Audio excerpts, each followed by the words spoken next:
Welcome back to Madman Review. Do you sometimes think about why gun enthusiasts and preppers start stockpiling ammo as election day draws near? Yeah, I know some of you would say it's common knowledge that election years are notorious for sparking debates that could lead to new policies and, yes, even stricter gun laws. When rumors of regulation start flying, you bet the prices and availability of ammo start doing some serious gymnastics. But what's really happening beneath the surface? And are those rumors really just rumors? Nothing more. In this video, we'll get into the nitty-gritty of the ammo market's ebb and flow, especially during these politically charged times. We'll explore the current trends in ammo pricing, why these prices will spike, and why you should stock up on ammo sooner rather than later. Doesn't matter if you're a collector or you just purchased your first firearm, regardless of how long you've been carrying and shooting, buying ammo now will save you a lot of stress and money. So, let's make sure we're all prepared, no matter what the election results bring. Market dynamics. There's some great news for all you shooters and preppers out there. Ammo availability is looking really solid right now. We're seeing a welcome return to the shelves of many types of rounds that were tough to find just a short while ago. Plus, distributors are rolling out some sweet deals on bulk purchases, making it prime time to stock up. This surge in supply isn't just about having more on the shelves, it's also sparking some competitive pricing, giving you more bang for your buck. So if you've been holding off on replenishing your stock or trying out a new type of ammunition, now might be the time to make a move. Ammo pricing trends. There's a noticeable drop in the prices of certain ammunition types, particularly NATO standard cartridges like 5.56, 9mm, and .308. This reduction is attributed to increased supply and very competitive pricing from distributors. Let's take a look at the price per round costs of 9 of the most popular calibers in America, so you have an idea of just how much lower ammo prices are this month. By the way, these charts are from ammopricesnow.com. If you want us to keep you posted on ammo prices, drop a comment. We can do a monthly video about it. For now, let's look at ammo pricing trends in the last 3 years. 22 LR ammo prices. 22 LR ammo saw its highest price at 34 cents per round in June 2020 during the COOF. Its price significantly dropped to its lowest at 2 cents per round by May 2024. Currently, it remains at 2 cents, marking a massive 94% decrease from its peak. This trend has made 22 LR incredibly affordable right now, so if you want to get your young guns into shooting or you just have a lot of varmint that need exterminating, you should buy 22 LR ammo ASAP. Next up, let's look at 9mm ammo prices, which peaked at 71 cents per round in January 2021 and has since decreased to its lowest of 15 cents per round as of May 2024. The current price holds at 15 cents, showing an impressive 79% reduction from its highest. This makes 9mm still the most cost-effective handgun caliber option for personal defense. 357 Magnum ammo prices. 357 Magnum reached its highest cost of $1.63 per round in October 2020, then decreased to 35 cents by May 2024, which remains its current and lowest price. This current price reflects a 79% decrease compared to its peak, making it more accessible for us wheel gun aficionados. 10mm ammo prices. 10mm ammo hits its highest price at 89 cents per round in January 2021 and dropped to its lowest at 36 cents per round in April 2024. Price stands at 36 cents, currently translating to a 60% decrease from the highest price. This reduction mainly benefits people who live in bear country, but if you haven't tried handgun hunting yet, using something like a Glock 40, now's a good time to get into it. 40 S&W ammo prices. The 40 S&W saw its highest price at 90 cents per round in January 2021, dropping to its lowest at 22 cents per round by May 2024, where it currently remains. This price is a 76% drop from its peak, supporting its continued use among law enforcement and self-defense shooters despite its waning popularity. 45 ACP ammo prices. 45 ACP reached its peak at $1.08 per round in August 2020 and fell to its lowest at 33 cents per round in May 2024, maintaining its position at 33 cents. This represents a 69% reduction from its highest price, making it more economical for use in self-defense and target shooting. 12-gauge ammo prices. 12-gauge ammo was at its highest at 68 cents per round in January 2021, with the price decreasing to 26 cents by April 2024, which is also the current price. This shows a 62% decrease from the highest price, so if you're a prepper, now's a pretty good time to stockpile 12-gauge shotgun shells. 5.56 ammo prices.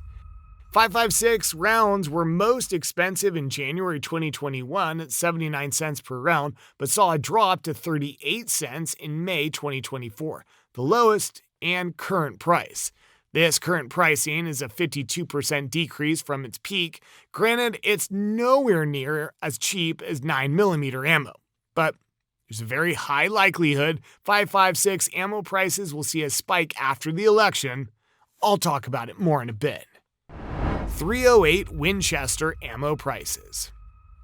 The 308 Winchester's price peaked at $1.28 per round in November 2020 and dropped to 64 cents by May 2024, which is also its current and lowest price. This price reflects a 50% reduction from its highest, advantageous for hunters and long-range shooters seeking precision rounds at lower costs. Impact of political and economical factors. When we talk about ammo prices, we can't ignore the impact of political and economic factors. As we edge closer to election years, there's always a buzz among buyers and sellers about changes in gun control policies. These political events tend to send ripples through the market. The general consensus is that prices will climb as uncertainty builds and folks start thinking about potential new regulations that could restrict access to ammo. Now, why does this matter? Well, history shows that during these politically charged times, there's often a surge in demand as people rush to stock up, fearing future restrictions or price hikes. This demand spike can reduce supply and push prices upward. We've seen it happen before, and many believe we're likely to see it again as we approach another election cycle. Understanding these trends is really important, especially if you're looking to make smart purchases. Keeping an eye on political developments and market responses can help you decide the best times to buy, ensuring you don't get caught in a price surge. Speaking of price surge, we can guarantee there will be one if our incumbent POTUS Brandon gets reelected. And yes, it's pretty much confirmed at this point that he will run for re-election. Now, it's anybody's guess whether Trump will also run for re-election, but the guy's a closet anti-2A clown, so there's no guarantee that ammo prices will stay as low as they are now if he's re-elected. Besides, there's one more thing a lot of our pro-2A friends are getting all riled up about. Guns and ammo excise tax. Guess most of us didn't see this coming. Let's talk about this guns and ammo excise tax that's been the talk of the town lately. The NRA posted a short write-up on their website titled, Colorado Guns and Ammo Excise Tax Passes Senate Appropriations Committee. If you have pro-2A friends and loved ones in Colorado and they have no idea what's going on, you should contact them and let them know. Maybe tell them to stock up on ammo too. So, what's this excise tax all about? Basically, several states are proposing to slap an 11% tax on the sales of firearms, ammunition, and gun accessories. This is on top of the federal excise tax on firearms and ammunition, which, according to Section 4181 of the Internal Revenue Code, is applied at the manufacturer level. The tax rate is 10% for pistols and revolvers and 11% for other firearms, cartridges, and shells. Now, in case you're curious, 11% isn't just a random number. It's modeled after a similar federal tax that's been funding wildlife conservation, the Pittman-Robertson Wildlife Restoration Act, which was enacted way back in 1937. Because you know how our Democrat friends love wildlife, especially ducks. Yes, ducks. They're supposedly going to use this tax to fund things like trauma centers, violence intervention programs, and other services aimed at reducing gun violence. Oh, sounds so noble. That means we law-abiding citizens have to shell out more cash every time we buy firearms or ammo. Who's already jumped on this bandwagon? The People's Republic of California, always the star of the anti-gun libturd show, is leading the charge, become the first state to enact such a tax on the gun industry. Gavin Newsom only signed the bill into law last September 2023. Sad, but it's California's citizens who are empowering this clown, so it can't be helped. And California is not alone. At least 3 municipalities, Seattle and Tacoma in Washington, Cook County in Illinois, have already followed suit. These places are already seeing this tax in action, collecting extra bucks every time a firearm or box of ammo is sold. Here's where it gets even more interesting. Hold on to your hats, because 6 more states are moving to enact this BS guns and ammo tax. Let's look at them individually. Colorado.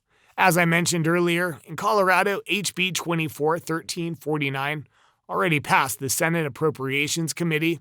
It was amended, so instead of 11%, it's now slapping just 6.5% excise tax on the sale of firearms, firearm accessories, and ammo in Colorado. If it gets the green light, it'll be up for voter approval this fall. Maryland. In Maryland, Senate Bill 784, known as the Comprehensive Community Safety Funding Act, aims to impose an 11% excise tax on the sale of firearms, ammunition, and gun accessories. This bill has passed the Maryland Senate and is moving towards consideration in the House of Delegates. New York. Senate Bill 5476 proposes an excise tax on the sale of ammunition with the revenue directed to a gun violence impact fund. This bill is currently active in the legislative process. Additionally, Assembly Bill 8260 suggests imposing an excise tax on the gross receipts from the sales of firearms and ammunition, which would support the Gun Violence Prevention and School Safety Fund. Oh, and there's their other similar proposal, Senate Bill 7733, which, if enacted, would introduce another 11% tax on the gross receipts from the sale of any ammunition, firearms, or major components of firearms. Massachusetts. Anti-gun Massachusetts Representative Mindy Dahm introduced House Bill 2771, which aims to establish an excise tax on guns and ammunition. The bill is currently with the Committee on Revenue. Washington. In Washington, House Bill 2230 has been proposed to introduce an 11% sales and use tax on ammunition. It was introduced by State Representative Liz Berry and My Lynn Tai, and is part of their noble efforts to supposedly address public safety concerns related to gun violence. They're saying the revenue from the proposed tax is intended to fund suicide prevention programs and initiatives to reduce gun-related domestic violence. New Mexico. In New Mexico, Senate Bill 90, introduced by State Senator Linda Lopez, proposes an 11% excise tax on firearms, firearm precursor parts, suppressors, and ammunition.